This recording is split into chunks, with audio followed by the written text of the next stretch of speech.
Anthropic just did something wild. They built an AI that interviewed 1,250 people about AI, and what they found might change how you think about where all this AI stuff is going. I took the interview myself, and today I'm going to break down everything they learned and I learned. In case you don't know who I am, my name is Peyton Bilodeau, and I teach people how to use the big four main popular LLMs, ChatGPT, Gemini, Claude, and Grok. I personally have been using ChatGPT since late 2022, and I have used Gemini, Claude, and Grok for about a year mark now. I also teach them in my school community. And recently, I've been using Claude almost every day for the past year, and it has become my go-to for main problems, writing, and building workflows. So when this interview popped up kind of randomly as I was using Claude, just about down here, I decided to spend the time, about 10 to 15 minutes, answering it honestly. And I'm not just breaking down the research, I have actually been a part of it. But to be clear, I was not a part of this, which is what we will be going over, not a part of the 1,250. But what they're doing is they tested their AI interviewer that interviews people about AI, and now they're going to be rolling it out to much larger amounts of people to get a much larger data set, to get much better results, and then they're going to share that publicly too, which is pretty exciting. So I'm a part of that research, which will be coming. And I'm encouraging you all to take the time to do it too if you use Claude and it pops up in that spot I showed you. You'll walk away from this video understanding exactly what Anthropic learned from interviewing these 1,250 professionals, why they built an AI to do it, and what it means for how people are actually using and feeling about AI right now. First, I'm going to explain what Anthropic Interviewer actually is and why it matters. Then we will go through the key findings for the general workforce, creatives, and scientists, which are the three categories that they broke down this 1,250 people into. And finally, I will show you how to take the interview yourself and why you should. So, what is Anthropic's interviewer? Well, I want you to think about it like this. What if you could run 1,000 interviews without hiring a single person to do it? That is exactly what Anthropic built. Anthropic Interviewer uses Claude to conduct real interviews at a large scale. It plans the questions, it runs adaptive conversations, and it analyzes all the results. They tested it, as I've mentioned many times now. 1,250 people, broke it down into general workforce, 1,000 people, scientists, 125, creatives, 125, all about their views on AI. And they're publicly releasing their interview data from the initial test. And keep that in mind, this is an initial test. So they've already probably improved it based off this test. And now they're rolling it out to all the users. Then they can go in the interview, get the data, and then use it to understand AI better, how people feel about it, the future of it, and also just to make Claude better, which this is Claude if you don't know. As mentioned, the interview takes about 10 to 15 minutes, and this is qualitative research at a scale that was previously impossible. So as we scroll down here, we get some examples of what they found that you can go ahead and pause and read, and I encourage you, at least read the bolded part. And they broke it down into graphs as well, which was cool. So they've got this pessimistic and optimistic view, and you can switch between the three organized groups of people. So general workforce, creatives, and then scientists, which is pretty cool. And this was awesome to see because I was surprised at the amount of optimism that is here, even among scientists. And all the stuff that you'd expect to be pessimistic is pessimistic, like security concerns. Of course, that's more pessimistic. That's a big deal for scientists. And creatives, art displacement, writer displacement, totally makes sense. That's like the first thing AI really covered and got amazing at and continues to get good at. But look at creative writing. Optimistic. Fascinating. Again, let's keep in mind this is only 1,250 people. Keep that in mind. But I'm very interested to see how this looks when they get thousands, if not millions of data and information to remake this. So even general workforce, which is most people in this, project workflows, very optimistic. So am I. Writing independence, yep. Business Optimization makes sense. System troubleshooting, more pessimistic. Yeah, I could see that because that's the technical software that companies run on. And if it hallucinates on that, kind of cooked. So they also have some interesting quotes here based off this pessimistic, optimistic view. So let's do creatives and let's look at optimistic for music production. Music producers. Sometimes, when it comes to add lyrics, I'll ask ChatGPT or Claude for lists of interesting word pairings. Just getting a long list to try out over the instrumental often leads to finding a hook or at least a seed for a song idea. Great use. But on the pessimistic side, we've got writer displacement, which again are categorized here. Creative fiction writer. A novel written by AI might have a great plot and be technically brilliant, but it won't have the deeper nuances that only a human can weave throughout the story. So you can read through some of these. This is the link here. I'll put it in the description, or you can just type that in. You can literally put Anthropic interviewer and find this quite easily. They explain the method of this research. I mean, it's research. It's interviews of research. So yeah.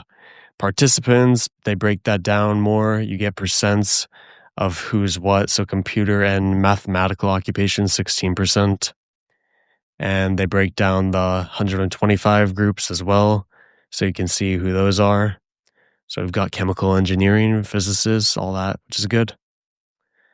And they explain how the interviewer works, which is planning, interviewing, and analysis.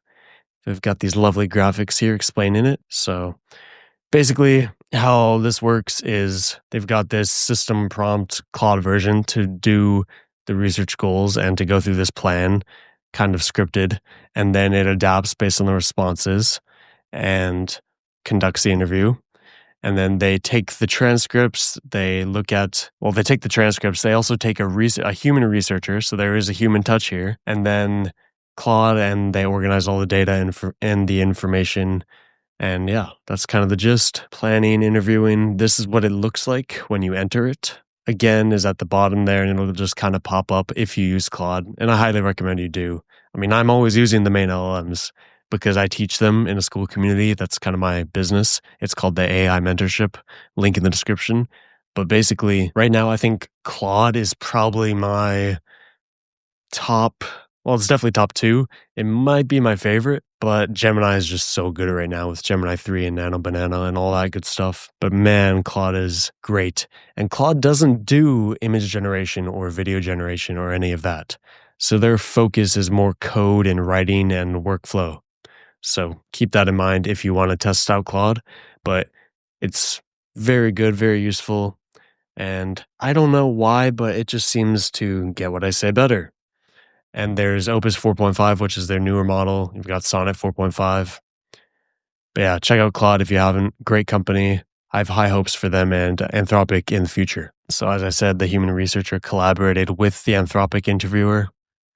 You've got their research goals here, which are awesome. If you didn't know, Claude has this constitution in a way of their ideals and principles and ethics behind building this LLM, because there is that risk, that existential risk of AI getting so good to a point where it just kind of looks at humans and goes, yeah, you're kind of just holding me back, and then removes us.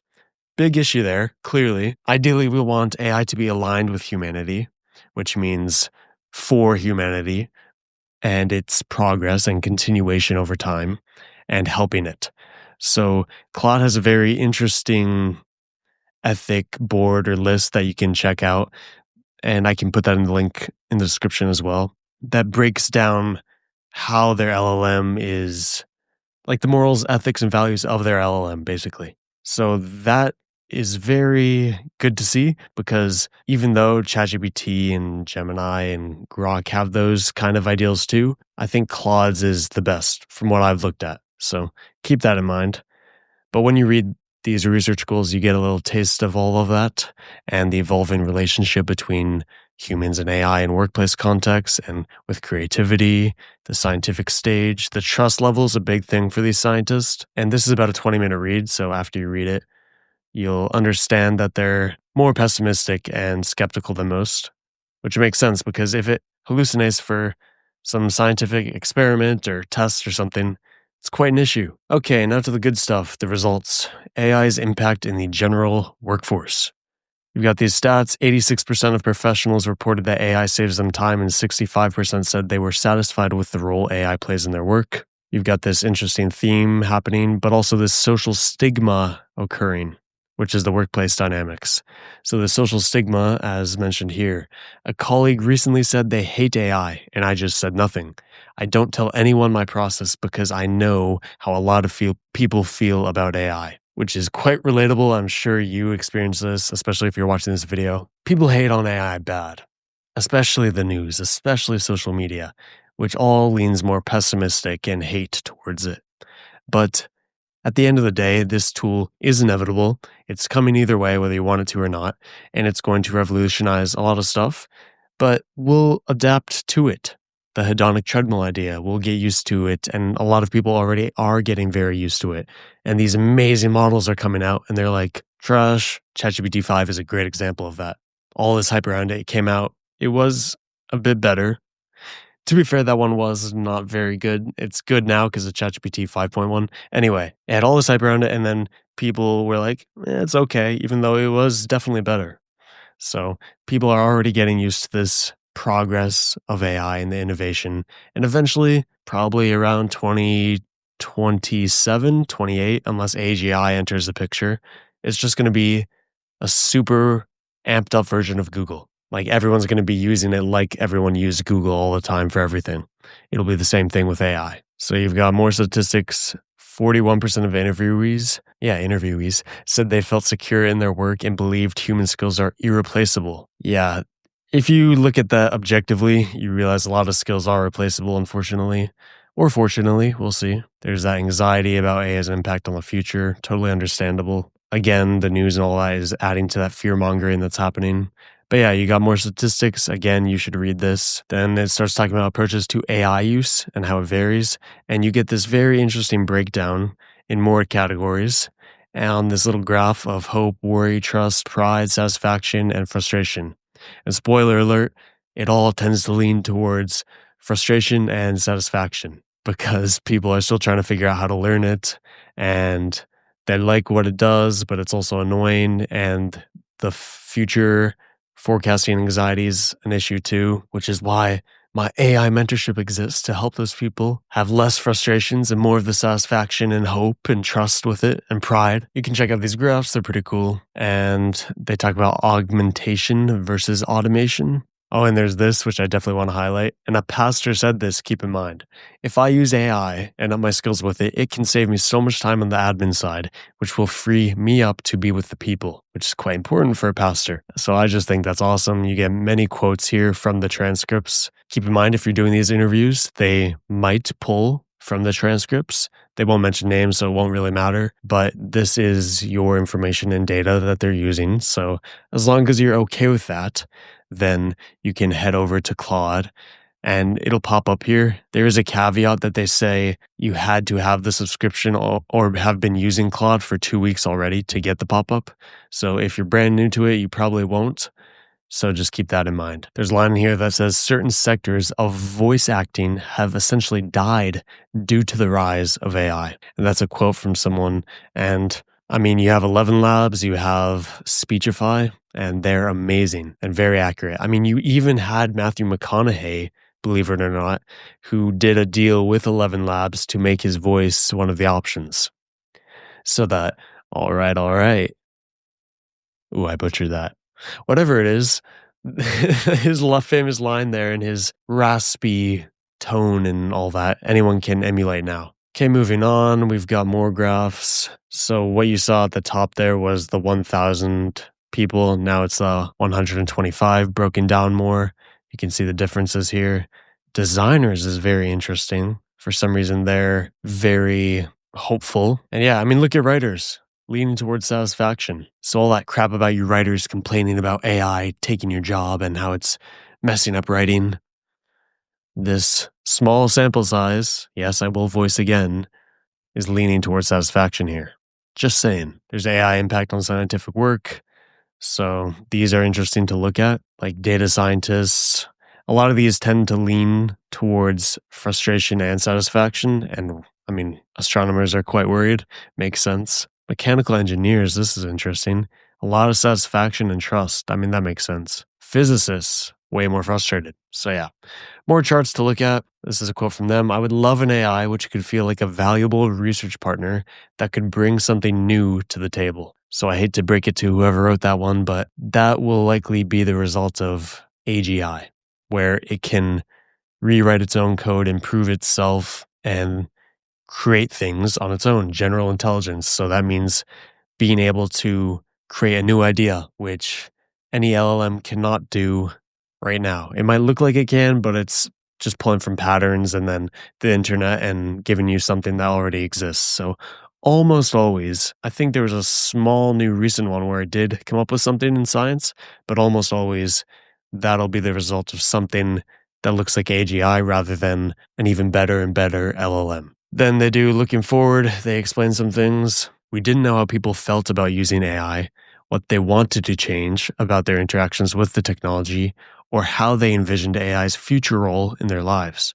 And now they have more of information about all that. And they show these other groups and organizations that they're working with.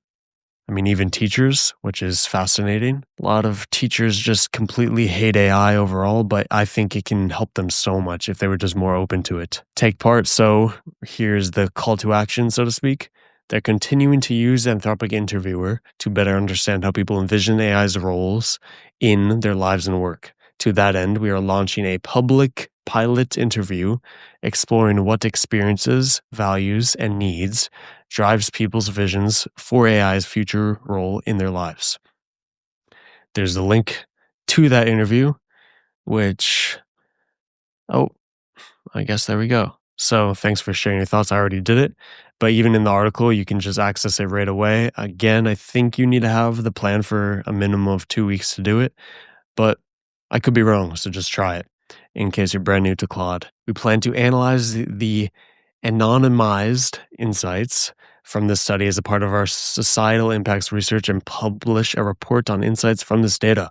So that's what I teased at the beginning, and it's coming, which is pretty exciting because I just want to read that and learn more about what people are thinking about AI. And the conclusion is here, which basically the gist is the research is helping them understand how they use AI, feel about it, and a glimpse into the future role of it. And it'll help them improve Claude and contribute to the research of AI and lead to better alignment and such.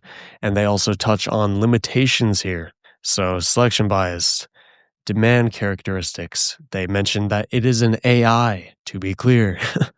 So that could affect it because they're not getting that human to human conversation, but I think that's better because I'm assuming people would be more blunt and share their opinions more to a robot than they would to a human. Although they say here they can't read tone or voice or facial expressions or body languages, so they miss those emotional cues. So limitations, contributions, let me see if I can say this right. Kunal Honda led the project. Haha, nailed it.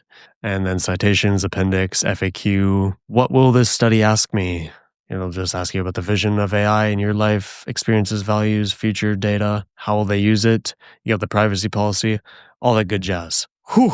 So there's the article. That's your rundown. You can read that thing if you want.